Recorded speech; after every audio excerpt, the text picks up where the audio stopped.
വേദിയിലേക്ക് സ്നേഹപൂർവ്വം സ്വാഗതം ചെയ്യുന്നു മലയാളത്തിന്റെ മഹാനടൻ മോഹൻലാൽ, മലയാളികളുടെ പ്രിയപ്പെട്ട ലാലേട്ടൻ. ഒപ്പം അദ്ദേഹത്തിന് ഉപഹാരം സമ്മാനിക്കുന്നതിനായി ശ്രീ ഗോകുലം മൂവീസിന്റെ അമരക്കാരൻ ശ്രീ ഗോകുലം ഗോപാലൻ, ശ്രീ ബി ഉണ്ണികൃഷ്ണൻ, ശ്രീ സിബി മലയിൽ, ഒപ്പം ഈ ചിത്രത്തിന്റെ എക്സിക്യൂട്ടീവ് പ്രൊഡ്യൂസേഴ്സായ ശ്രീ ഗോകുലം മൂവീസിന്റെ ശ്രീ കൃഷ്ണമൂർത്തി, RD ഇലുമിനേഷൻസിന്റെ മിസ് ദുർഗ ഉണ്ണികൃഷ്ണൻ എന്നിവരെയും വേദിയിലേക്ക് ക്ഷണിക്കുന്നു. എനിക്ക് തോന്നുന്നു ഇത് അദ്ദേഹത്തിന്റെ ദാദാ സാഹിബ് ഫാൽക്കെ അവാർഡ് കിട്ടിയതിന് ശേഷമുള്ള ഇങ്ങനൊരു വേദിയിലേതാണ്. അപ്പോൾ നമ്മുടെ പ്രൊഡ്യൂസർ അസോസിയേഷൻ്റെയും ചേംബറിൻ്റെയും ഒക്കെ ഭാരവാഹികൾ ഇന്ന് വരുന്നത് നന്നായിരിക്കും. നിവിൻ, ഷറഫിനും വരാം. വേറെ സാറും വരും. വരുന്നത് വരും സാർ.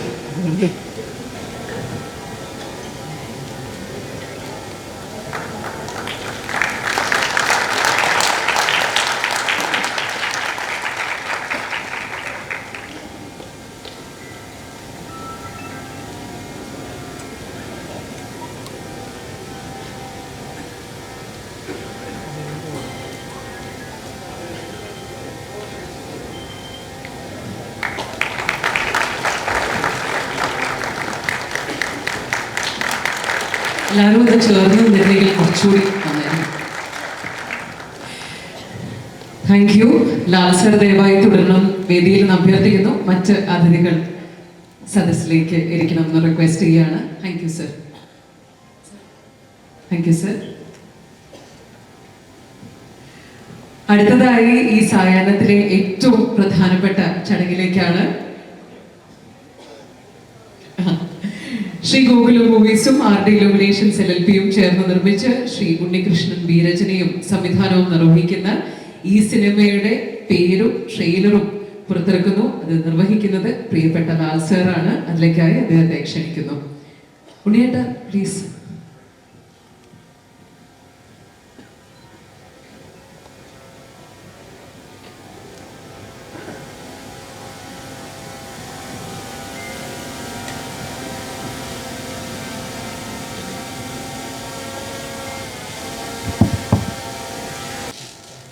പ്രതിച്ഛായ രാഷ്ട്രീയത്തിലെ പ്രധാനപ്പെട്ട വാക്കുകളിലൊന്നാണ്.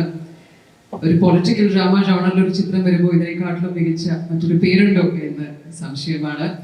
നിങ്ങളെല്ലാവരും കാത്തിരിക്കുന്നത് ലാൽ സാറിന് എന്താണ് ഈ അവസരത്തിൽ സംസാരിക്കണമെന്ന് കേൾക്കാൻ തന്നെയാണ്. അദ്ദേഹത്തെ ഏറെ സ്നേഹപൂർവ്വം നമ്മളോട് സംസാരിക്കുന്നതിനായി ക്ഷണിക്കുന്നു.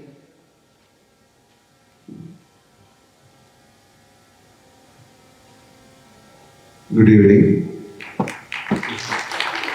എല്ലാവർക്കും സായനം തരുന്നു. ആദ്യം ഈ ട്രെയിലറിനെ കുറിച്ച് പറയാം. വളരെ മനോഹരമായ ഒരു ട്രെയിലർ. എക്സലന്റ്. ഉണ്ണികൃഷ്ണൻ, കൺഗ്രാറ്റുലേഷൻസ്. ഞാൻ സിനിമയുടെ പേര് പ്രതിച്ഛായ. അങ്ങയുടെ പ്രതിച്ഛായക്ക് ഒരു മകനും ഇത് ഈ സിനിമയിലൂടെ ഉണ്ടാവില്ല, പിടിക്കുന്ന അത്രയും മനോഹരമാണ്. കാരണം ഈ സിനിമയുടെ കുറിച്ച് ഉണ്ണികൃഷ്ണൻ പല പ്രാവശ്യം എന്നോട് സംസാരിച്ചിട്ടുണ്ട്. ഇതിൽ അഭിനയിക്കുന്ന ആൾക്കാരെ കുറിച്ച് ഒരുപാട് പേരെ അദ്ദേഹം ആലോചിച്ചിട്ടാണ് ഈ സിനിമയിലേക്ക് കൊണ്ടുവന്നിരിക്കുന്നത്. ഇതൊരു പൊളിറ്റിക്കൽ സിനിമ ആയതുകൊണ്ടായിരിക്കാം. ഉണ്ണികൃഷ്ണൻ പൊളിറ്റിക്സുമായിട്ട് വളരെയധികം ബന്ധമുള്ള ആളാണ്. അദ്ദേഹം അതിനെക്കുറിച്ച് നല്ല ധാരണയുള്ള ആളാണ്. രാഷ്ട്രത്തിൽ എന്ത് സംഭവിക്കുന്നു എന്നതിനെക്കുറിച്ചും നല്ല ധാരണയുണ്ട്. ആ ധാരണ ഈ സിനിമയിലൂടെ കാണിക്കും എന്ന് ഞങ്ങൾ വിശ്വസിക്കുന്നു. ഉണ്ണികൃഷ്ണൻ 5 സിനിമകൾ ഞാൻ അഭിനയിച്ചിട്ടുണ്ട്. 5 സിനിമകളും എന്നെ സംബന്ധിച്ചിടത്തോളം ആസ് എൻ ആക്ടർ വളരെയധികം സന്തോഷം പകർന്ന സിനിമകൾ തന്നെയാണ്. പിന്നെ ആ സിനിമയെക്കുറിച്ച് നല്ല ധാരണയുള്ള ആളാണ് ഉണ്ണികൃഷ്ണൻ. നന്നായിട്ട് സിനിമ എടുക്കുന്ന ആളാണ്. മറ്റുള്ളവർ മോശക്കാരെന്നല്ല അതിൻ്റെ അർത്ഥം. ഒരു സിനിമയ്ക്ക് വേണ്ട രീതിയിൽ ഉണ്ണികൃഷ്ണൻ ഞാനുമായിട്ട് ചെയ്തിരിക്കുന്ന കൂടുതൽ പോലീസ് സ്റ്റോറീസാണ്. 2-3 ഒരുപാട് പോലീസ് ഓഫീസേഴ്സ് നമ്മളോട് സംസാരിക്കുമ്പോൾ വളരെ എടുത്തു പറഞ്ഞിട്ടുള്ള ഒരുപാട് സന്ദർഭങ്ങൾ അത്തരം സിനിമകൾ ഉണ്ടായിട്ടുണ്ട്. അത് അവർക്ക് മാത്രം മനസ്സിലാകുന്നതാണോ എന്ന് എനിക്കറിയില്ല. പക്ഷേ ഒരു ഇമോഷൻസ്, അവർക്കൊരു പ്രത്യേക മാനസിക അവസ്ഥയുള്ള, ഞാനിപ്പോൾ ഒരു പോലീസ് ഓഫീസറായിട്ടാണ് സിനിമ ചെയ്തുകൊണ്ടിരിക്കുന്നത്. വളരെ വ്യത്യസ്തമായ മാനസിക വികാരങ്ങളുള്ള ആൾക്കാരാണ് പോലീസ് ഓഫീസേഴ്സ്. അവരുടെ അത്രയും ഡീപ്പായിട്ടുള്ള സെൻസിറ്റീവായിട്ടുള്ള ഇമോഷൻസിനെ ടിക്കിൾ ചെയ്യാൻ പറ്റുന്ന ഒരുപാട് മുഹൂർത്തങ്ങൾ സൃഷ്ടിച്ച ആളാണ് ഉണ്ണികൃഷ്ണൻ. പക്ഷെ ബാലചന്ദ്രൻ മേനോൻ അദ്ദേഹത്തിൻ്റെ തുടക്കകാലത്തെ സിനിമകളിൽ ഞാൻ അഭിനയിച്ചിട്ട് എൻ്റെ തുടക്കകാലത്ത് കേൾക്കാത്ത ശബ്ദം, കളിയേറെ, അതുപോലെ തന്നെ 3 സിനിമകൾ ഹീറോക്ക്. അദ്ദേഹം ഏറ്റവും മനോഹരമായിട്ട് ഈ സിനിമ ചെയ്തു എന്ന് ഉണ്ണികൃഷ്ണൻ എന്നോട് സംസാരിച്ചിട്ടുണ്ട്. കാര്യം ആ ഒരു കഥാപാത്രം എന്ന് പറയുന്നത് ഉണ്ണികൃഷ്ണനോട് സംസാരിച്ചപ്പോൾ പറഞ്ഞു, ആ സിനിമയുടെ സെൻട്രൽ ക്യാരക്ടറാണ്. അത് അതിശക്തനായ ഒരു പെർഫോമർക്ക് മാത്രം ഹാൻഡിൽ ചെയ്യാവുന്ന ഒരു ക്യാരക്ടറാണ്. അതുകൊണ്ട് ആരെയാണ് അതിലേക്ക് കൊണ്ട് പോകേണ്ടതെന്ന് ആലോചിച്ചിട്ട് അവസാനം ഉണ്ണികൃഷ്ണനോട് ചോദിക്കുകയും ചെയ്തു. തീർച്ചയായിട്ടും അത് വളരെ നന്നായിട്ട് ബ്രില്യൻ്റായിട്ട് അത് അദ്ദേഹം ചെയ്തിട്ടുണ്ടെന്ന് അദ്ദേഹത്തിൻ്റെ 2 ഷോട്ടുകൾ കണ്ടപ്പോൾ തന്നെ നമുക്ക് മനസ്സിലാകും. എന്തായാലും ഇതൊരു വലിയ വിജയമായി മാറട്ടെ. ഒന്നാമത് വളരെ പ്രസക്തമാണ് ഈ സിനിമ. ഈ ഒരു അവസരത്തിൽ ഒറ്റയ്ക്ക് ഒരു സിനിമ വന്നിട്ട് കുറേ നാളായി. ഉണ്ണികൃഷ്ണൻ എന്താണ് പറയാൻ പോകുന്നത് എന്ന് എനിക്കറിയില്ല. എൻ്റെ കഥയെക്കുറിച്ച് ധാരണയുണ്ട്. പക്ഷെ അതെങ്ങനെ ചിത്രീകരിച്ചു, അതെങ്ങനെ ജനങ്ങളിലേക്ക് അതെങ്ങനെ എത്തിക്കും എന്നെനിക്കറിയില്ല. പക്ഷെ കണ്ടതിൽ വെച്ച് ഞാൻ മനസ്സിലാക്കുന്നത് ഇതൊരു ബ്രില്യൻറ്റ് ഫിലിമാണ്. ഒരിക്കൽ കൂടെ ഇതിൽ അഭിനയിച്ച എല്ലാവർക്കും, പുതുതായിട്ടുള്ള ഒരുപാട് പേരെ ഞാൻ കണ്ടു. അവരെല്ലാം ഓഡീഷൻ നടത്തി എടുത്തതാണെന്ന് പറഞ്ഞു. അത്രയും ഇമ്പോർട്ടൻറ്റ് റോളുകളായിരിക്കാം, അല്ലെങ്കിൽ അത്രയും എന്താ പറയുക, ഉണ്ണികൃഷ്ണൻ ഏറ്റവും വളരെ ഒരു ഹൃദയത്തോട് ചേർത്ത് വയ്ക്കുന്ന ഒരു സിനിമ ആയതുകൊണ്ടാകാം വളരെ ശ്രദ്ധിച്ചാണ് ഒരു കാസ്റ്റിംഗ് നടത്തിയതെന്നും ഞാൻ മനസ്സിലാക്കുന്നത്. ഒരിക്കൽ കൂടെ ഗോപാലൻ ചേട്ടൻ നേരത്തെ പറഞ്ഞ പോലെ നിങ്ങൾക്ക് ഒരുപാട് സിനിമകൾ, നല്ല സിനിമകൾ ഉണ്ണികൃഷ്ണനുമായിട്ട് ചേർത്ത് ചെയ്യാൻ സാധിക്കട്ടെ. അതിൻ്റെ ഭാഗമാകാൻ എനിക്കും സാധിക്കട്ടെ. എന്തായാലും ഒരിക്കൽ കൂടെ എല്ലാവർക്കും ഒരു നല്ല സായാഹ്നം നേർന്നുകൊണ്ട് ഈ സിനിമയ്ക്ക് എല്ലാവിധ വിജയങ്ങളും ആശംസിച്ചുകൊണ്ട് നിർത്തുന്നു. പ്രതീക്ഷായ amazing. Thank you. Thank you, sir. Thank you. മലയാളിക്ക് ഒട്ടനവധി ക്ലാസിക്കുകൾ സമ്മാനിച്ച തന്റെ സിനിമകളിലൂടെ മലയാളികളുടെ കണ്ണും മനസ്സും ഒക്കെ നിറച്ച സിബി സാറിനെ, ശ്രീ സിബി മലയിലിനെ ആദരപൂർവ്വം വേദിയിലേക്ക് ക്ഷണിക്കുന്നു.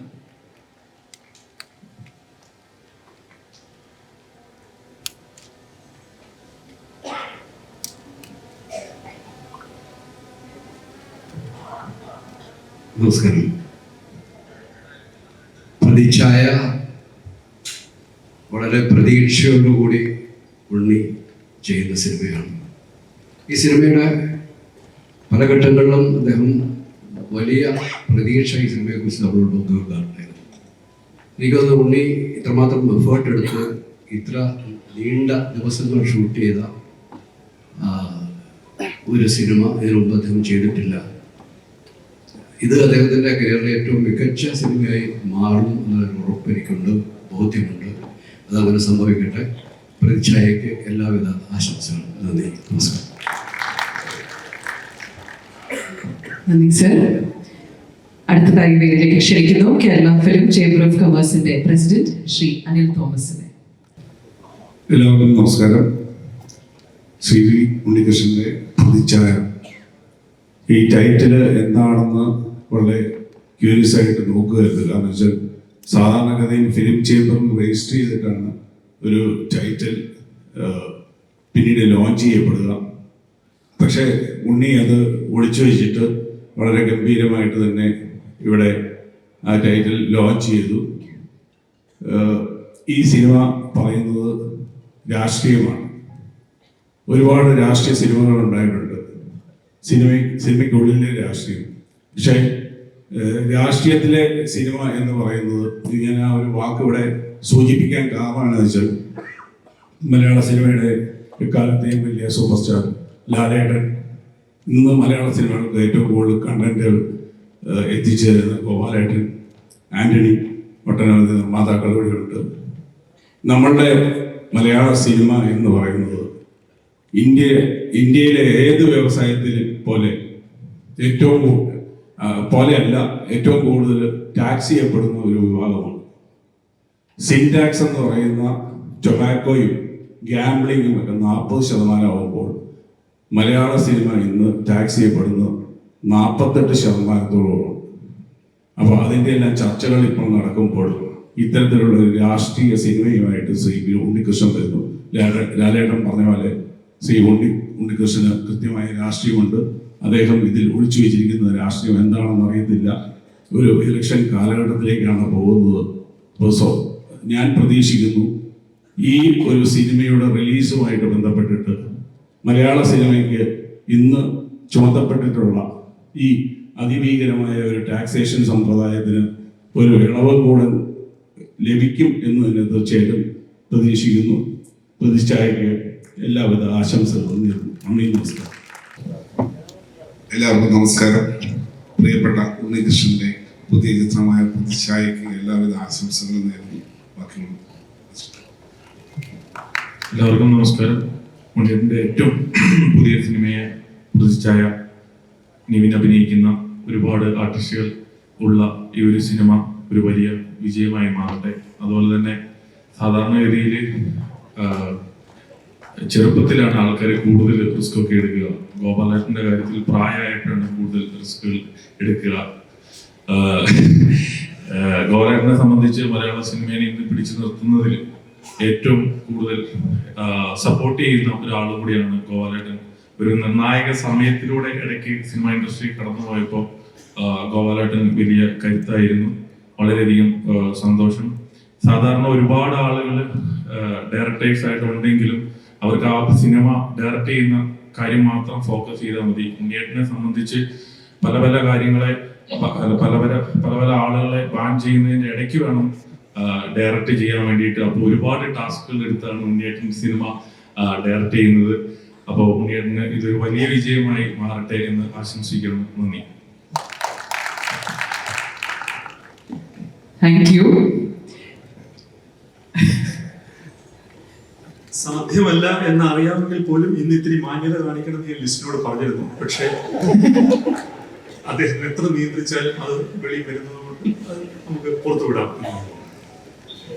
Thank you. ഇനി വേദിയിലേക്ക് ക്ഷണിക്കുന്നത് നിർമ്മാതാവ്, ഡിസ്ട്രിബ്യൂട്ടർ, എക്സിബിറ്റർ എന്നുള്ള നിലയിലൊക്കെ നമുക്ക് സുപരിചിതനായിട്ടുള്ള മലയാളത്തിന് ധാരാളം ഹിറ്റ് സിനിമകൾ സമ്മാനിച്ചുകൊണ്ടിരിക്കുന്ന നിർമ്മാതാവ്, ഒപ്പം ശ്രീ ബി ഉണ്ണികൃഷ്ണൻ വളരെ അടുത്ത സുഹൃത്തുമായ ശ്രീ ആന്റണി പെരുമ്പാവൂരിനെ വേദിയിലേക്ക് സ്നേഹപൂർവ്വം ക്ഷണിക്കുന്നു.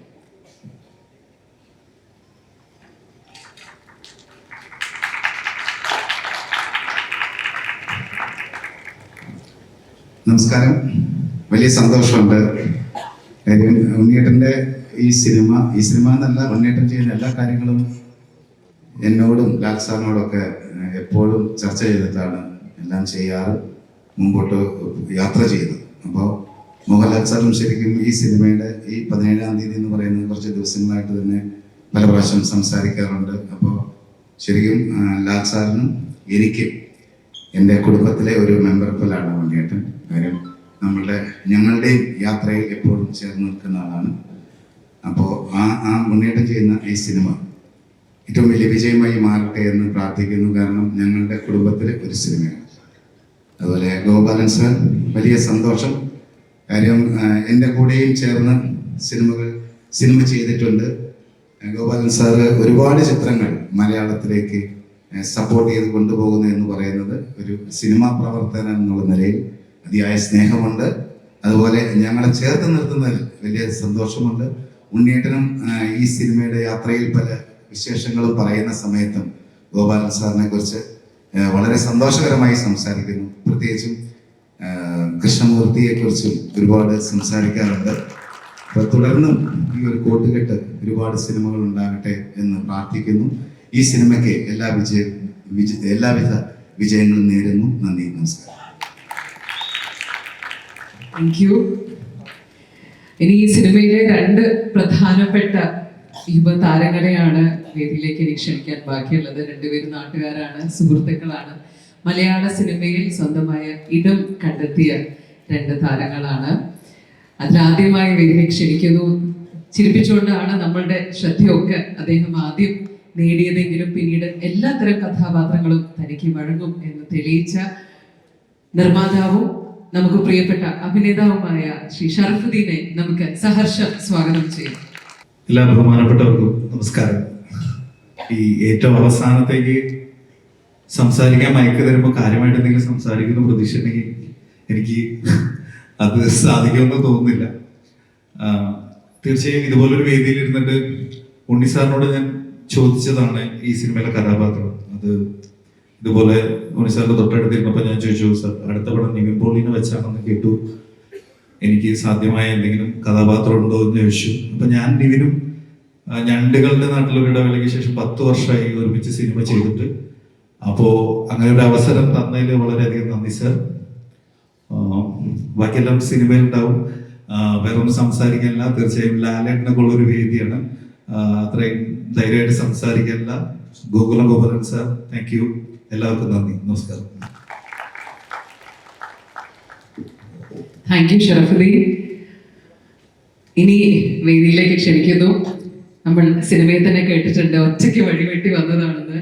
അപ്പൊ നമുക്ക് ഏവർക്കും പ്രിയങ്കരനായ ശ്രീ നിവിൻ പോളിയെ നമുക്ക് സഹർഷം സ്വാഗതം ചെയ്യാം.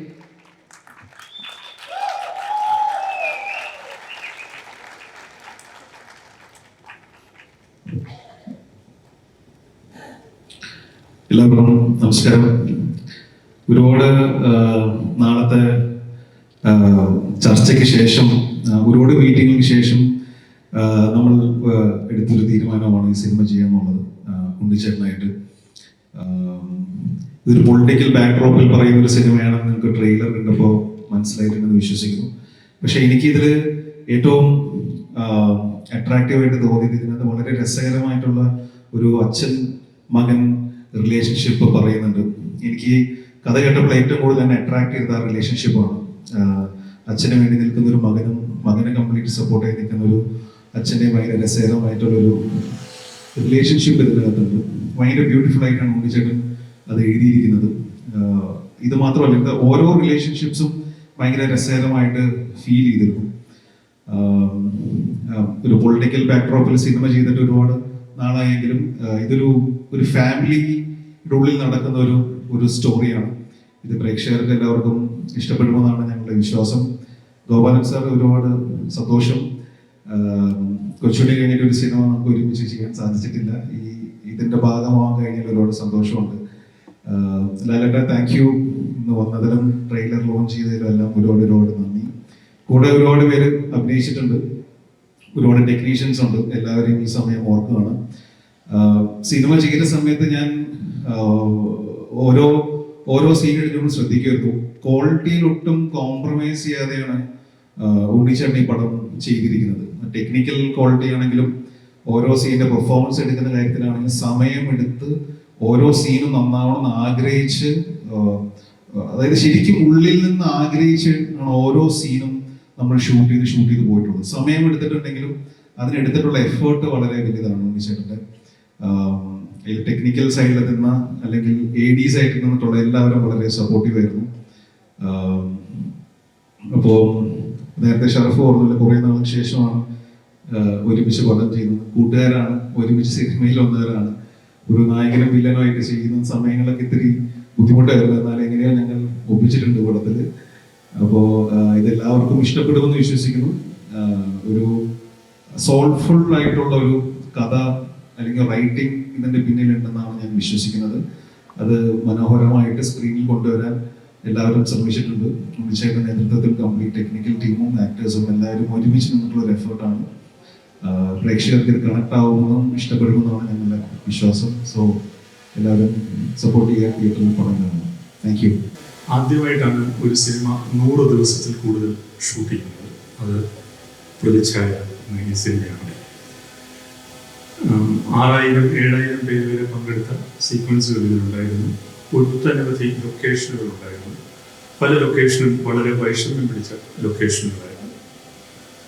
അപ്പോൾ ആ സിനിമ പൂർത്തിയായി ഇപ്പോൾ അത് ലോഞ്ച് ചെയ്യുന്ന ഈ വേളയിൽ എനിക്ക് എൻ്റെ കൂടെ പ്രവർത്തിച്ചവരെ ഈ വേദിയിലേക്ക് വിളിക്കണമെന്ന്, എൻ്റെ ഡയറക്ഷൻ ടീം മുഴുവനും ഈ വേദിയിലേക്ക് വരണമെന്ന് ഞാൻ അഭ്യർത്ഥിക്കുന്നു. ഇപ്പോൾ director of photography Chandramohan, editor Manoj, music composer Justin Varghese, sound designers Siddharthan and Sankaran, sound mix ചെയ്യുന്ന Vishnu Sujathan, colourist Sreek Warrier, production controller Aroma Mohan, production designer Shaji Naduvil, art director Aji, finance controller Anil, makeup Ronex പോയോ എന്ന് സംശയമുണ്ട്, എൻ്റെ അടുത്ത് വന്ന് പറഞ്ഞു പോകുന്നു. കോസ്റ്റ്യൂം ചെയ്ത സിജി, ഡിസൈൻ ചെയ്യുന്ന യെല്ലോ ടൂത്ത് വിമൽ, ഈ സിനിമയുടെ PR ആയിട്ടുള്ള സതീഷ്, ഫോക്കസ് പുള്ളർ സുജീഷ്, അദ്ദേഹം ഏതോ വർക്കിലാണ്, VFX ചെയ്യുന്ന അശ്വിൻ, ഇതിന്റെ ഒരു AI റിലീസ് ചെയ്ത അജ്മൽ, പിന്നീട് ഈ സിനിമയുടെ പിന്നണിയിൽ പ്രവർത്തിച്ച നിരവധി തൊഴിലാളികളുണ്ട്. ഞങ്ങൾക്ക് എല്ലാവർക്കും ഭക്ഷണം വിളമ്പിയ പ്രൊഡക്ഷൻ അസിസ്റ്റൻസ് യൂണിയൻ ഉണ്ട്. അവരുടെ പ്രതിനിധി രാജേഷ്, ഡ്രൈവേഴ്സിനെ പ്രതിനിധീകരിച്ച് അനിൽ, ജിപ്പ് ഓപ്പറേറ്റർ ആയിട്ടുള്ള സൂരജ്, പാന്തർ ഓപ്പറേറ്റർ രാജേഷ്, യൂണിറ്റിൽ നിന്ന് ദിലീപ്, ക്യാമറയിൽ നിന്ന് Anoop, art assistant Deepu, makeup assist ചെയ്ത Vishnu, costume Rajani, hair stylist Shabna, still ചെയ്ത അമൽ, DOPയുടെ അസോസിയേറ്റ് ലോകേഷ്, മേക്കിംഗ് വീഡിയോ ചെയ്ത വിഷ്ണു, സ്പോട്ട് എഡിറ്റ് ചെയ്ത മനു, ലൊക്കേഷനിൽ സൗണ്ട് ചെയ്ത മിഥുൻ, മാനേജേഴ്സ് ആയിട്ടുള്ള രാജു അരോമ, ഹംസീറൻ പ്രസാദ്. ഇവരോടൊപ്പം എനിക്ക് ഇതിനകത്തൊരു ക്രിയേറ്റീവ് ടീം ഉണ്ടായിരുന്നു. അത് ഷാരിസ് മുഹമ്മദ്, ഷാരിസിന് വരാം, ദേവദത്ത് ഷാജി, മുഹമ്മദ് ഷാഫി ആൻഡ് സ്റ്റെഫി സേവിയർ.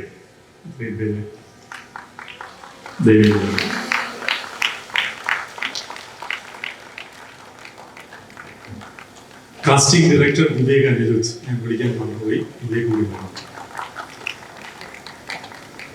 വിവേകില്ലേ?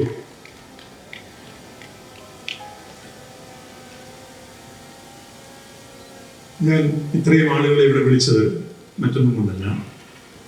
ഈ സിനിമ എത്രത്തോളം പണിപ്പെട്ടാണ് ഷൂട്ട് ചെയ്തതെന്ന് ഇതിനു മുമ്പ് സംസാരിച്ച പലരും പറഞ്ഞു. അവരെല്ലാം എൻ്റെ പേരാണ് പറഞ്ഞത്. പക്ഷേ ഈ സിനിമ എൻ്റെതല്ല, ഇവരുടേത്.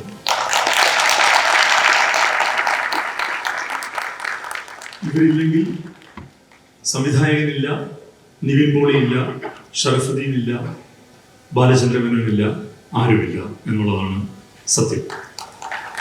അത് ഞാനൊരു ട്രേഡ് യൂണിയനിസ്റ്റ് ആയതുകൊണ്ട് പറയുന്നതല്ല. മലയാളത്തിലെ എക്കാലത്തെയും ഏറ്റവും മികച്ച സംവിധായകൻ എന്ന് ഞാൻ വിശ്വസിക്കുന്ന KG ജോർജ് സാർ ഒരിക്കൽ എന്നോട് പറഞ്ഞു. അദ്ദേഹത്തിൻ്റെ തനതായ ശൈലിയിൽ എന്നോട് പറഞ്ഞു, ഒരു സംവിധായകൻ ചെയ്യേണ്ടത് you should know how to use others എന്നാണ് അദ്ദേഹം പറഞ്ഞത്. എങ്ങനെയാണ് മറ്റുള്ളവരെ പ്രയോജനപ്പെടുത്താൻ നിങ്ങൾക്ക് അറിവുണ്ടെങ്കിൽ നിങ്ങൾക്കൊരു സംവിധായകനാണ് എന്നാണ്. അപ്പോൾ ഇത്രയും ടാലൻറ്റുകളെ കൂട്ടിയോജിപ്പിക്കുന്ന ഒരു കാറ്റലിസ്റ്റ് മാത്രമാണ് ഞാൻ. അപ്പോൾ ഈ സിനിമയുടെ കൈവപ്പ് ഇവർക്കുള്ളതാണ്. ഇവരെ സരിക്കുന്നു. സാധാരണഗതിയിൽ സിനിമയുടെ ലോഞ്ചിൽ അങ്ങനെയുള്ള കാര്യങ്ങളുടെ പോസ്റ്ററിലെല്ലാം ഇതിലെ പ്രധാനപ്പെട്ട സാങ്കേതിക പ്രവർത്തനങ്ങളുടെ പേരാണുള്ളത്. പക്ഷെ ഇവിടെ ഒരിക്കലും ലൈവ് ലൈറ്റിൽ വരാത്ത സിനിമയിൽ പണിയെടുക്കുന്നവരുടെ പ്രതിനിധികൾ ഉണ്ട്. ഇങ്ങനെയുള്ള ആയിരക്കണക്കിന് പേർ ചേർന്നാണ് മലയാള സിനിമ മുമ്പോട്ട് പോകുന്നത് എന്ന് ഞാൻ ഒരിക്കൽ ശ്രീ കമൽഹാസൻ പ്രസംഗിക്കുന്നത് കേട്ടിട്ടുണ്ട്. അദ്ദേഹം പറഞ്ഞത് അദ്ദേഹത്തിൻ്റെ ചെറുപ്പകാലത്ത് വാഹിനി സ്റ്റുഡിയോ, AVM സ്റ്റുഡിയോ തുടങ്ങിയ സ്റ്റുഡിയോകളിൽ തമിഴ്നാട്ടിലെ വേനലിൽ അന്ന് AC ഫ്ലോറില്ല, അത് ഷൂട്ട് ചെയ്യുമ്പോൾ ആസ്പെക്ട് ഷീറ്റാണ് മുകളിലിട്ടിരിക്കുന്നത്. മുകളിൽ ലൈറ്റ് ഹോൾഡ് ചെയ്ത് ഔട്ട്ഡോർ വർക്കേഴ്സ് ഉണ്ടാവും. ആസ്പെക്ടോസിന് താഴെയാണ് ഇരിക്കുന്നത്. പിന്നെ ലൈറ്റിന്റെ ചൂട്, അവര് കുടുകുട വിയർത്തൊഴുകും. താഴെ ഷോട്ടിൽ നിൽക്കുന്ന എൻ്റെ ദേഹത്ത് അവരുടെ വിയർപ്പ് തുള്ളികൾ വീഴും എന്നാണ് കമൽഹാസൻ പറയുന്നത്. തൊഴിലാളികളുടെ വിയർപ്പിന്റെ ഉപ്പ് വീണാണ് ഓരോ താരവും ഉണ്ടാകുന്നത് എന്നതാണ് സത്യം. അത് മലയാള സിനിമയിലെ എക്കാലത്തെയും ഏറ്റവും വലിയ താരവും നടനുമായ ശ്രീ മോഹൻലാൽ സാറിന് മുമ്പിൽ വെച്ച് തന്നെ പറയാൻ ഈ വേദി ഉപയോഗിക്കാൻ കഴിഞ്ഞു എന്നുള്ളതിൽ എനിക്ക് സന്തോഷമുണ്ട്.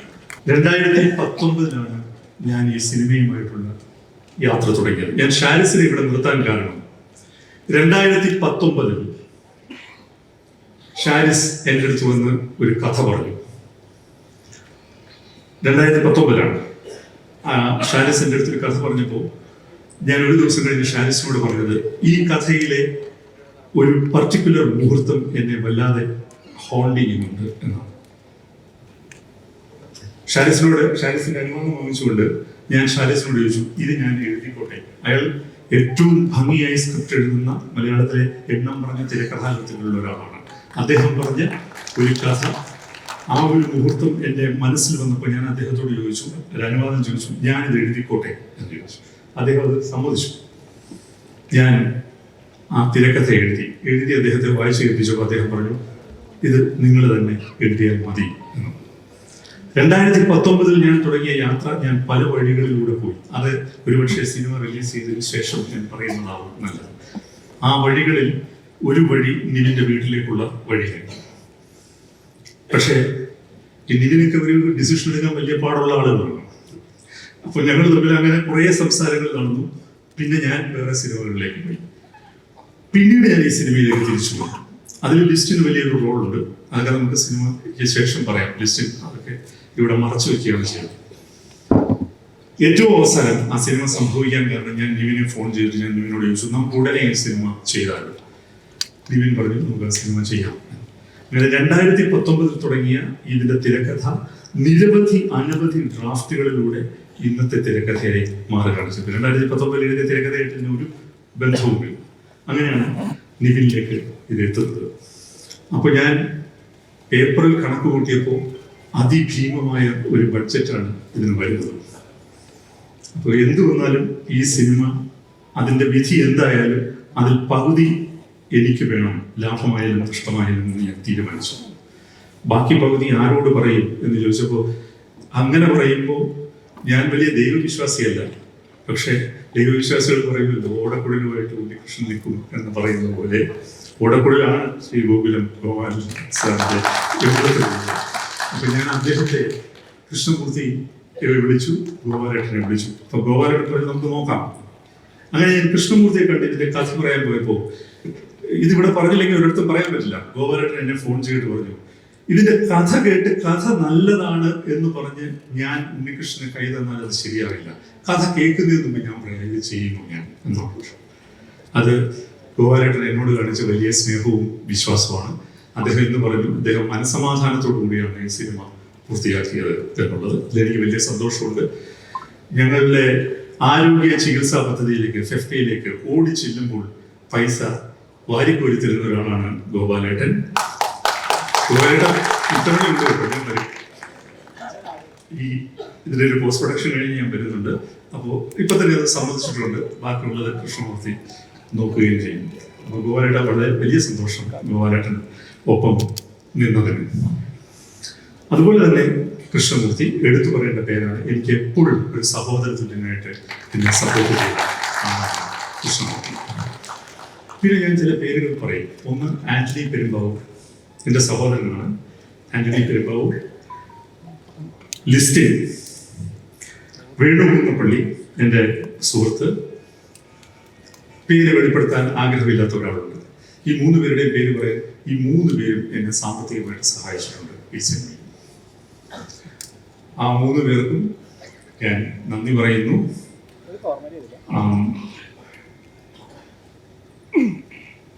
അവരുടെ വളരെ ടൈംലി ആയിട്ടുള്ള ഹെൽപ്പ് എന്നെ ഈ സിനിമയെ കറക്റ്റായിട്ട് മുമ്പോട്ട് കൊണ്ടുപോകാൻ സഹായിച്ചു.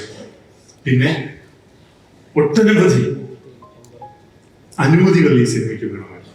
സെക്രട്ടേറിയറ്റിന് മുമ്പിലൊക്കെ ഷൂട്ട് ചെയ്യാന്ന് പറഞ്ഞാൽ ആലോചിക്കാൻ പറ്റാത്ത കാര്യമാണ്. 5000 പേരെ വെച്ച് ഞാൻ സെക്രട്ടേറിയറ്റിന് മുമ്പിൽ ഷൂട്ട് ചെയ്യും. അപ്പൊ ഇങ്ങനെയുള്ള ഓരോ കാര്യത്തിലും എൻ്റെ കൂടെ വളരെ സ്ട്രോങ് ആയിട്ടുള്ള എൻ്റെ അടുത്ത സുഹൃത്തുണ്ട് ജയചന്ദ്രൻ, മംഗളത്തിലെ ജയചന്ദ്രന് ഞാൻ നന്ദി പറയുന്നു. ബെഹ്റ സാർ എന്തിനും എപ്പോഴും ഒരു ഫോൺ കോളിൽ അവൈലബിൾ ആയിട്ടുള്ള ആളായിരുന്നു. സാറിന് നന്ദി. ഒപ്പം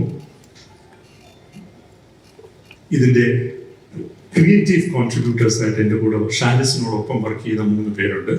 ഒന്ന് ദേവദത്ത് ഷാജിയാണ്, മറ്റൊന്ന് മുഹമ്മദ് ഷാഫിയാണ്, മറ്റൊന്ന് സ്റ്റെഫി സേവ്യറാണ്. ഈ 3 പേരാണ് ദേവദത്ത് ഷാജി, ഭീഷ്മപർവം, ധീരൻ തുടങ്ങിയ പടങ്ങളിലൂടെ ഒരു എഴുത്തുകാരൻ എന്ന നിലയിൽ അതിന്റെ മെറ്റൽ പ്രൂവ് ചെയ്ത ആളാണ്.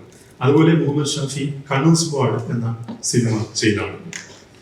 സ്റ്റെഫി എന്നെ സംബന്ധിച്ചിടത്തോളം കേവലം ഒരു സഹപ്രവർത്തകയല്ല, she's almost my family member. എനിക്ക് എത്രയോ കാലമായിട്ട് അറിയാവുന്ന ആളാണ് സ്റ്റെഫി. സ്റ്റെഫി കോസ്റ്റ്യൂം ഡിസൈനർ മാത്രമല്ല, മികച്ച ഒരു സംവിധായകയാണ് ഇംപ്രൂവ് ചെയ്തിരിക്കുന്നത്. അപ്പൊ ഈ ആളുകളോടെല്ലാം ഞാൻ ഇതിൽ തിരക്കഥ, ഇതിൽ ഷൂട്ട് ചെയ്യുന്നതിന് മുമ്പ് എല്ലാം പല ആവർത്തി ഇത് വായിച്ചു നോക്കും. അവരോട് ഇത് വായിച്ചു നോക്കാൻ പറയും, ഞാൻ നരേറ്റ് ചെയ്യാറുണ്ട്, അവരുടെ അഭിപ്രായങ്ങൾ ഞാൻ കേൾക്കാറുണ്ട്. സ്വീകരിക്കാവുന്നത് സ്വീകരിച്ചിട്ടുണ്ട്, തള്ളിക്കളയേണ്ടത് തള്ളിക്കളഞ്ഞിട്ടുണ്ട്. പക്ഷേ ഈ സിനിമയുടെ എഴുത്തിന്റെ പൂർണ്ണ ഉത്തരവാദിത്വം എനിക്കാണ് എന്ന് പറയാൻ ഞാൻ ആഗ്രഹിക്കുകയാണ്. അവർ എനിക്ക് ഉടനീളം എൻ്റെ കൂടെ നിന്ന് ഇന്ധനം പകർന്നവരാണ്. അവർക്ക് വലിയ നന്ദിയുണ്ട്. പിന്നെ ഇന്ന് ഈ ട്രെയിലർ ലോഞ്ച് ചെയ്ത പ്രിയപ്പെട്ട മോഹൻലാൽ സർ, അദ്ദേഹത്തിന് ഇങ്ങനത്തെ വേദിയിലാണ് ഞാൻ സർ എന്ന് വിളിക്കുന്നത്, അല്ലെങ്കിൽ ഞങ്ങൾ തമ്മിൽ ഉള്ള സ്നേഹവിനിമയം എൻറ്റയർലി ഡിഫറെൻ്റ് ആണ്. അദ്ദേഹവുമായിട്ട് അഗാധമായിട്ടുള്ള വ്യക്തിബന്ധം എനിക്കുണ്ട്. എൻ്റെ ഈ സിനിമയുടെ പല കാര്യങ്ങളും പല ഘട്ടങ്ങളിലും ഞാൻ അദ്ദേഹവുമായിട്ട് ചർച്ച ചെയ്തിട്ടുണ്ട്. അദ്ദേഹം ഈ സിനിമ പൂർത്തിയായി എന്ന് പറഞ്ഞപ്പോൾ ഞാൻ അദ്ദേഹത്തെ വിളിച്ചിട്ട് ഈ സിനിമ ആളുകളിലേക്ക് എത്തിക്കുന്നത് അദ്ദേഹമല്ലാതെ മറ്റാരും അത് ചെയ്യാൻ എൻ്റെ മനസ്സിൽ ഇല്ല എന്ന് പറഞ്ഞപ്പോൾ അദ്ദേഹം തിരക്കുകൾക്കിടയിൽ കൂടി വന്നു. സർ, വലിയ സന്തോഷം. ഇനി പറയേണ്ടത് ഇതിലെ ആക്ടേഴ്സിനെ കുറിച്ചാണ്. ഞാൻ നിവിനെ കുറിച്ച് പറഞ്ഞു. നിവിൻ ആദ്യമായിട്ടാണ് ഞാൻ നിവിനുമായിട്ടൊരു സിനിമ ചെയ്യുന്നത്. നിവിൻ വളരെ ലേസി ആയിട്ടാണ് ഒരു സീൻ ചെയ്യുന്നതെന്ന് തോന്നുന്നു. പറഞ്ഞു കൊടുക്കുമ്പോഴും ഓക്കെ. എന്നിട്ട് ഞാൻ പോകുമ്പോൾ ഈ മൈക്കുള്ളത് കൊണ്ട് എനിക്ക് പലതും കേൾക്കാമല്ലോ. അപ്പോൾ നിവിൻ പറയും, സാർ അങ്ങനെയൊക്കെ പറയും, നീ ഒന്ന് പ്രോംപ്റ്റ് ചെയ്തേക്ക്. പക്ഷേ ടേക്കിൽ അയാൾക്കൊരു മാജിക് ഉണ്ട്. നമ്മൾ ആരും കരുതാത്ത ഒരു മാജിക് ടേക്ക്. അങ്ങനെയുള്ളവരെയാണ് നമ്മൾ ഗ്രേറ്റ് ആക്ടേഴ്സ് എന്ന് വിളിക്കുന്നത്. ആ മാജിക്കിന്റെ എപ്പിറ്റം എന്ന് പറയുന്നത്, ഗിരിശൃംഗം എന്ന് പറയുന്നത് ശ്രീ മോഹൻലാലാണ്. ഒരിക്കലും ഞാൻ സംവിധാനം ചെയ്ത സിനിമകളുടെ വിഷ്വൽസ് കണ്ടപ്പോൾ, വില്ലനിലെ വിഷ്വൽ കണ്ടപ്പോൾ ഞാൻ ഇപ്പോഴും ഓർക്കുന്നുണ്ട്. ഇപ്പോൾ ഐക്കോണിക് ആയിട്ട് ആളുകൾ പറയുന്ന ഷോട്ട് അദ്ദേഹം എങ്ങനെയാണ് ചെയ്തതെന്ന്. ഉടനീളം തമാശ പറഞ്ഞ് ടേക്ക് എന്ന് പറഞ്ഞപ്പോൾ ഈ ഷോട്ട് ചെയ്തിട്ട് അതില് അദ്ദേഹത്തെ ഒന്ന് അഭിനന്ദിക്കാൻ പോലും എനിക്ക് അദ്ദേഹം അവസരം തന്നിട്ടില്ല. ഓടിച്ചെന്നപ്പോൾ കെട്ടിപ്പിടിച്ച് എൻ്റെ ചെവിയിൽ ഒരു തമാശ വന്നു. ആ തമാശ ഞാനിവിടെ ആവർത്തിക്കുന്നില്ല. അപ്പോ അങ്ങനെയുള്ളൊരു മാജിക്ക് അദ്ദേഹത്തിനുണ്ട്. നിവിനും അങ്ങനെ ഒരു സർഗശേഷിയുണ്ട്. ടേക്കിൽ അയാൾക്ക് ഒരു എക്സ്ട്രാ സംതിങ് വരുന്നുണ്ട്. ഞാൻ ധൈര്യപൂർവ്വം പറയുന്നു, Nivin has done A fantastic job. അത് നമ്മുടെ സിനിമയാണ് മനസ്സിലാക്കുന്നത്. പിന്നെ നേരത്തെ ബാലകൃഷ്ണ സാറിനെ കുറിച്ച് പറഞ്ഞു. അദ്ദേഹത്തെ വർക്ക് ചെയ്യാൻ കഴിഞ്ഞത് വലിയ ഭാഗ്യമാണ്. ഷറഫുദ്ദീൻ എന്നോട് ഇങ്ങോട്ട് ആവശ്യപ്പെട്ടു ആണ്, സാർ ആ പടത്തിലെ എന്തെങ്കിലും അങ്ങനെ ഒരു പ്രധാനപ്പെട്ട റോൾ ഉണ്ടെങ്കിൽ. ഞാൻ ഷറഫിനെ പിറ്റേ ദിവസം വിളിച്ചിട്ട് ഒരു സീക്വൻസ് ആണ് ഞാൻ നരേറ്റ് ചെയ്തത്. ഷറഫ് ഓൾസോ ഈ സിനിമയിൽ വർക്ക് ചെയ്ത എല്ലാ ആക്ടേഴ്സും, ഞാൻ ഓരോരുത്തരെയും പേരെടുത്ത് പറയുന്നില്ല. ഹരിശ്രീ അശോകൻ എനിക്ക് കാണാം. My all time favourite Sai Kumar അവിടെയുണ്ട്. അപ്പോൾ എനിക്ക് രാജശേഖരനാണ് ഞാനുമായിട്ട് ആദ്യമായിട്ടാണ് വർക്ക് ചെയ്യുന്നത്. സവിത മേഡം ഞാനുമായിട്ടും ആദ്യമായിട്ടാണ് വർക്ക് ചെയ്യുന്നത്. നീതു ഓഡീഷനിലൂടെ വന്ന് ഗംഭീരമായിട്ട് റോൾ ചെയ്ത ആളാണ്. വിജിതയുണ്ട്, മേഘയുണ്ട്. അങ്ങനെ എല്ലാവരെയും പേരെടുത്ത് പറയുന്നത്. Every actor in this film is very important. ഞാനൊരു വളരെ സ്പെഷ്യൽ താങ്ക്സ് ആൻ അഗസ്റ്റിനോട് പറയാൻ ആഗ്രഹിക്കുന്നു. ആൻഡ് ഈ കഥ കേൾക്കുകയും ഈ റോള് ചെയ്യാൻ സമ്മതിക്കുകയും ചെയ്തത് ഈ സിനിമയ്ക്ക് വലിയ രീതിയിലുള്ള ഒരു വാല്യൂ അഡീഷൻ നൽകിയിട്ടുണ്ട്. അത് നിങ്ങൾക്ക് സിനിമ കാണുമ്പോൾ മനസ്സിലാവും. അവർക്ക് നല്ല അലർജി ഉള്ളതാണ്. നമ്മുടെ DOP ഇഷ്ടം പോലെ പുകയിട്ട് അവരുടെ ആസ്മയൊക്കെ വളരെയധികം കൂട്ടിയിട്ടുണ്ട്. പക്ഷെ അവരതെല്ലാം വിത്ത്സ്റ്റാൻഡ് ചെയ്ത് thank you for being with us. So ആക്ടേഴ്സിനോട് എല്ലാവരോടും എനിക്ക് വലിയ കടപ്പാടുണ്ട്. സിനിമയെക്കുറിച്ച് ഞാൻ ഒന്നും പറയുന്നില്ല. Let the cinema speak to you. പക്ഷേ ഒരു കാര്യം പറയാം, വലിയ മുതൽ മുടക്കുള്ള ഒരു സിനിമയാണ്. അതിൻ്റെ 50% എൻ്റെ ബാധ്യതയാണ്. ഞാൻ നിലനിൽക്കണോ വേണ്ടയോ എന്ന് തീരുമാനിക്കുന്ന സിനിമയാണിത്. അപ്പോൾ എന്നെ സംബന്ധിച്ചിടത്തോളം അത്രയും നിർണായകമായ സിനിമയാണ്. അപ്പോഴാണ് ഞാൻ അറിയുന്നത് ഇതൊരു പ്രൊപ്പഗാൻഡ സിനിമയാണ്. അപ്പോൾ ഇത്രയധികം കോടികൾ കയ്യിൽ നിന്ന് പലരോടും കടം വാങ്ങിച്ച് ഒരു പ്രൊപ്പഗാൻഡ നടത്താൻ മാത്രം എനിക്ക് കേരളത്തിലെ ഒരു രാഷ്ട്രീയ കക്ഷിയോടും ബഹുമാനമില്ല എന്ന് പറയാൻ ഞാൻ ഈ അവസരം ഉപയോഗിക്കുകയാണ്. ഇത് ഒരു പ്രൊപ്പഗാൻഡയുമല്ല. തീർച്ചയായിട്ടും സമൂഹത്തിൽ നമ്മൾ കാണുന്ന പല സന്ദർഭങ്ങളും പല ആളുകളുടെ ഷെയ്ഡ്സും ഇതിലെ കഥാപാത്രങ്ങളും ഉണ്ടാവും. പക്ഷെ 100% ഇത് ഫിക്ഷൻ ആണ് ഈ സിനിമ എന്ന് പറയുന്നത്. പക്ഷെ കേരള രാഷ്ട്രീയത്തിൽ എനിക്ക് പറയാൻ ആഗ്രഹമുള്ള ചില കാര്യങ്ങളെക്കുറിച്ച് ഞാൻ ഈ സിനിമയിലൂടെ സംസാരിക്കുന്നുണ്ട്. അതാണ് മോഹൻലാൽ സർ ഉദ്ദേശിച്ചതെന്ന് ഞാൻ കരുതുന്നു. കാരണം ഇന്ന് വ്യക്തികളില്ല, പ്രതിച്ഛായകൾ മാത്രമേ ഉള്ളൂ എന്ന് ഈ സിനിമയിൽ 3 അവസരങ്ങളിൽ പറയുന്നുണ്ട്. നമ്മളെല്ലാം ഇമേജസുകളായി മാറുകയാണ്. നമ്മൾ വ്യക്തിത്വം നഷ്ടപ്പെടുന്നവരാണ്. നമ്മളും മറ്റുള്ളവരും തമ്മിലുള്ള ബന്ധം സോഷ്യൽ മീഡിയ പറയുമ്പോഴാണ് നമ്മൾ തന്നെ തിരിച്ചറിയുന്നത് നമുക്ക് ജെനുവിനായിട്ട് മറ്റൊരാളുമായിട്ട് കമ്മ്യൂണിക്കേറ്റ് ചെയ്യാൻ സാധിക്കുന്നില്ല എന്നാണ്. അപ്പോൾ കോടിക്കണക്കിന് രൂപ മുതൽ മുടക്കിലൂടെ ഇമേജ് ക്രിയേഷൻ നടത്തി നമ്മളുടെ അബോധത്തെ കോളനൈസ് ചെയ്യുന്ന അതിഭീകരമായ ഒരു സൈബർ രാഷ്ട്രീയം ഇവിടെ വളരെയധികം സ്ട്രെങ്തൻ ചെയ്ത് കഴിഞ്ഞിരിക്കുന്നു. അങ്ങനെയുള്ള ഒരു വിഷയം ഒരു ജനപ്രിയ സിനിമയുടെ ഫോർമാറ്റിലൂടെ പറയാൻ ഞാൻ ശ്രമിക്കുന്നു. പക്ഷെ അങ്ങനെ പറയുമ്പോഴും ഇതിനകത്ത് ഇത് അടിസ്ഥാനപരമായിട്ട് ഒരു റിലേഷൻഷിപ്പ് ഡ്രാമ, അച്ഛനും മകനും തമ്മിൽ, പങ്കാളികൾ തമ്മിലുള്ള, അല്ലെങ്കിൽ ഇതിലെ ഓരോ കഥാപാത്രത്തിനും ഒരു ബാക്ക് സ്റ്റോറി ഉണ്ട്. അപ്പോൾ അത്തരത്തിൽ ഉള്ള ഒരു ലേയേർഡ് ആയിട്ടുള്ള സിനിമ ഉണ്ടാക്കാനുള്ള ശ്രമമാണ് ഞാൻ നടത്തിയിരിക്കുന്നത്. എൻ്റെ സാമ്പത്തിക ബാധ്യതയോ എൻ്റെ പരാധീനതയോ എൻ്റെ അധ്വാനമോ ഇവിടെ ഇത്രയും പേർ വന്നു നിന്നവരുടെ അധ്വാനമോ ഒന്നും കാണികൾക്ക് വിഷയമല്ല. കാണികൾക്ക് അതൊന്നും ഒരു ബാധ്യതയുമില്ല. പലരും പറയാറുണ്ട്, ഇത്രയും ആളുകളുടെ അധ്വാനമല്ലേ, നിങ്ങൾ ഇങ്ങനെ ഇതിനെ വിമർശിക്കരുത്. കാണിയെ സംബന്ധിച്ചിടത്തോളം 2.5 മണിക്കൂർ എന്നെ ഒരു സിനിമ രസിപ്പിക്കുന്നു എന്നുള്ളത് മാത്രമേ ഉള്ളൂ മുമ്പിൽ. അതുകൊണ്ട് എൻ്റെ ഈ സിനിമയെ ഉപാധികളില്ലാതെ ഞാൻ കാണികളുടെ മുമ്പിലേക്ക് സമർപ്പിക്കുകയാണ്. നിങ്ങളുടെ തീരുമാനം, ഈ സിനിമയെക്കുറിച്ച് പറയുന്ന നിങ്ങളുടെ തീരുമാനമാണ് ഈ സിനിമയുടെ സ്വീകാര്യത എന്ന് പറയുന്നത്. പക്ഷേ ഈ എൻ്റെ ഈ സംസാരം അവസാനിപ്പിക്കുന്ന ഒരു പേഴ്സണൽ നോട്ടിൽ വേണം എന്ന് ഞാൻ കരുതുന്നു.